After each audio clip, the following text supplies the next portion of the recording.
श्रोते हो, नमस्कार. आज 17 मे 2024, क्लिप क्रमांक 17. कालच्या क्लिपमध्ये आपण पॉल ब्रंटन व रमण महर्षी यांच्यावरील भाग वाचून पूर्ण केला. आज आपण जनार्दन स्वामींचे काही संदर्भ ऐकूया. वाचन संध्या जोशी, मुंबई. पहिलं प्रकरण आहे अध्यात्माचा प्रवास आणि स्वस्वरूपाची ओळख. यामध्ये लेखकाने दासबोधातील गुरुशिष्य संबंधातील नामस्मरणावरील संवादाचा उल्लेख केला आहे आणि नंतर नामस्मरणबद्दल भाष्य केले आहे. पुढे देवभक्ताची एकरूपता झाल्यानंतर गुरुकृपेमुळेच भक्ताचा उपयोग हळूहळू आपल्या कार्यासाठी देव करू लागतो हे सांगून त्यासाठी संयम बाळगावा लागतो व अधीरता चालत नाही असे सांगतात. जनार्दन स्वामींची या संदर्भात पुढे लेखकाने आठवण सांगितली आहे ती अशी. परमपूज्य जनार्दन स्वामींकडे अनेक वेळा त्यांचे भक्त शिष्य आपले कार्य सफल होण्यासाठी आशीर्वाद मागायला येत. त्याला प्रतिसाद म्हणून स्वामींनी आशीर्वाद म्हणून डोक्याला हात लावला तरी त्यांचे समाधान होत नसे. भक्त म्हणायचे, चांगला आशीर्वाद द्या म्हणजे काम लवकर होईल. स्वामींनी भडकून अशांना फटकारलेले आम्ही पाहिलेले आहे. ते म्हणायचे, अरे आशीर्वाद म्हटल्यावर त्या चांगला वाईट अधिक चांगला असे काहीच नसते. आशीर्वाद नेहमी चांगलाच असतो. पुन्हा हा विषय काढायचा नाही. एवढे बोलल्यावर सर्वजण गप्प राहत असत. याच संदर्भात चित्रकूट आणि इंदोरचे नाथसंप्रदायी माधवनाथ महाराजांचे विचारही ऐकण्यासारखे आहेत. भक्त ज्यावेळी सारखे आपली कृपा असावी असा हट्ट करू लागला त्यावेळी नाथ महाराज म्हणाले, माझी कृपा तुमच्यावर सदैव बरसत आहे, पण तुम्ही कृपेला पात्र केव्हा होणार? आणि ह्याबाबत ते एक उदाहरण देत असत. पाण्याचे तापमान खूप वाढल्यानंतर त्याचे बाष्पीभवन होऊन खूप मोठे ढग तयार होतात आणि आकाशात दिसू लागतात आणि त्यानंतर कृपेमुळे त्या परिसरात धो धो पाऊस पडतो. पण अगोदर ढग तयार व्हायला हवेत की नकोत? त्यानंतर मात्र सर्वजण आपले प्रयत्न अपुरे आहेत हे जाणून निरुत्तर झाले. प्रपंचातील अनेक गुंतागुंतींचे प्रसंग सोडवल्यावर परमपूज्य श्री जनार्दन स्वामी एकदा म्हणाले होते, अरे किती दिवस हे रडगाणे गाणार? तुम्ही माझ्यासारखे व्हा ना, का होत नाही? शिष्य लगेचच म्हणायचे, छे छे, ते कसे शक्य आहे? मग श्री स्वामी म्हणायचे, का का शक्य नाही? प्रपंच काय तुम्ही निर्माण केला आहे काय? त्याने निर्माण केला आहे. आम्हा सर्वांना त्याने जन्माला घातले. या शरीराची संपूर्ण व्यवस्था त्याच्या हातात आहे. यंत्र आणि यंत्री असे ते नाते आहे. कठपुतळीच्या बाहुल्या तो हलवतो. म्हणून हा खेळ चालू आहे. म्हणून आपले कर्तव्य पार पाडून आपण मोकळे व्हायचे.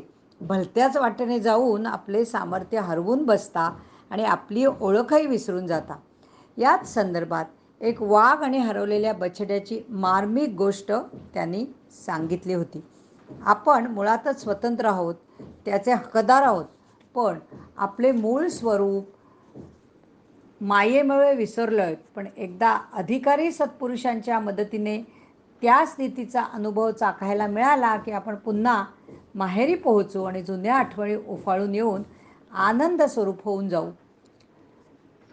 एक मेंढपाळ आपल्या शेकडो शेळ्या चरायला एका जंगलाशेजारी घेऊन जातो. राखण करायला मोठी कुत्री असतातच. शेळ्या नेहमीप्रमाणे चरत असतात.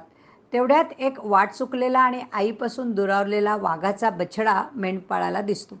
भेदरलेल्या त्या बछड्याला मेंढपाळ दूध पाजतो आणि त्याच्या आईजवळ सोडण्यासाठी म्हणून जंगलात शिरतो. खूप वेळ तपास करता करता संध्याकाळ होते. जंग पछाडूनही आई काही सापडत नाही. नाईलाजाने पिलाला उचलून घेऊन मेंढपाळ परत जंगलाबाहेर येतो व दुसऱ्या दिवशी तेथून मुक्काम हालवतो. बछड्या मात्र शेळ्या मेंढ्यांबरोबर वाढत राहतो. शेळ्यांच्या मानाने थोड्याच दिवसात त्याची वाढ भराभर होऊन तो थोराड होतो. परंतु त्याच्या वागणुकीत मात्र वाघाचे एकही लक्षण नसते. शेळ्यांबरोबर राहायचा, त्यांच्यासारखेच ओरडायचा आणि राखणदार कुत्र्यांनाही घाबरत असायचा. पुढे असेच मुक्काम हलवत हलवत दुसऱ्या जंगलाजवळ एका तळ्याकाठी शेळ्या चरायला येतात. इथे मात्र एक आश्चर्यकारक घटना घडते. जंगलातला मोठा अस्सल वाघ आपली शिकार साधण्यासाठी जवळच्या झाडाझुडपांजवळ त्याच्या आड लपून बसलेला असतो. योग्य संधी मिळाली की एखादी वेळी शेळी झडप घालून पकडून जंगलात घेऊन जायचा त्याचा बेत असतो. परंतु नेमकी संधी मिळालेल्या वेळी शेळीच्या जवळ त्याला हा वाघाचा बछडा दिसतो. वाघ गडबडून जातो आणि आश्चर्यचकित होतो, पण लगेच सावरून आपला भेद बदलतो आणि त्या बछड्याची मानगूट पकडून तळ्याकडे पसार होतो. मेंढपाळ, शेळ्या, कुत्री सर्व सैर भैर पळून लांब गेलेले असतात. तळ्याच्या काठावर आल्यावर वाघ बछड्याची मानगूट सोडून त्याला मुक्त करून त्याच्याकडे नुसता पाहत असतो. बछडा तर पूर्णपणे भेदरून गेलेला असतो. काय करावे त्याला सुचतच नाही. असा प्राणी त्याने पाहिलेलाच नसल्यामुळे बधीर होऊन गप्प बघत असतो. नेमका त्यावेळी तो वाघ त्या बछड्याला तळ्यात एकदा बुडवून काढतो. श्वास कोंडल्यामुळे बछडा आणखीनच घाबरतो आणि खडबडून जागा होतो. मग मोठा वाघ त्याला म्हणतो, आता कसे वाटते तुला?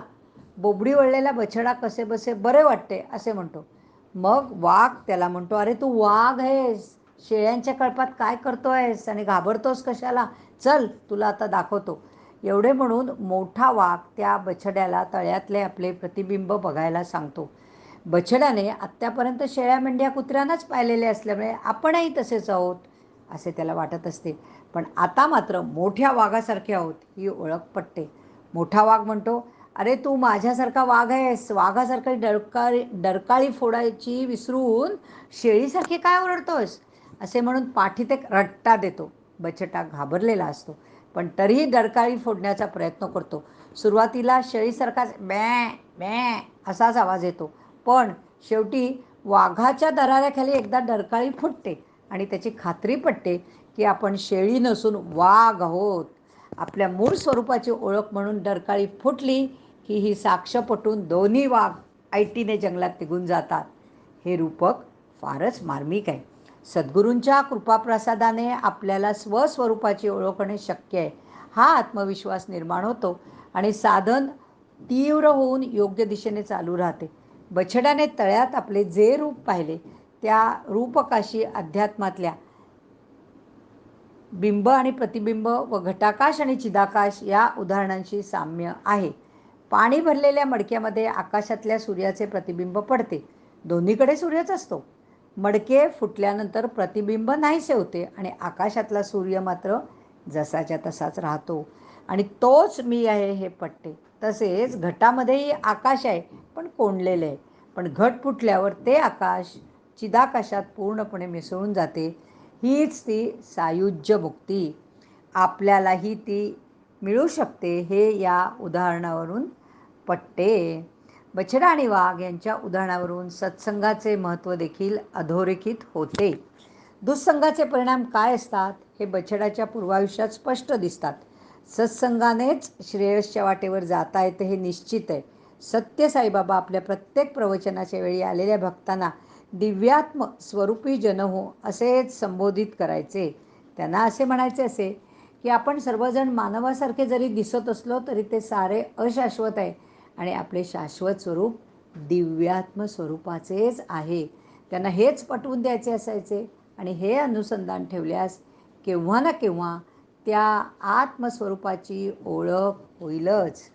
या ठिकाणी आपण पहिल्या प्रकरणातील स्वामी जनार्दन स्वामींचा संदर्भ पाहिला आहे दोन्ही भागांमधून. या ठिकाणी आता आपण थांबूया. धन्यवाद. हरिओम तत्सत.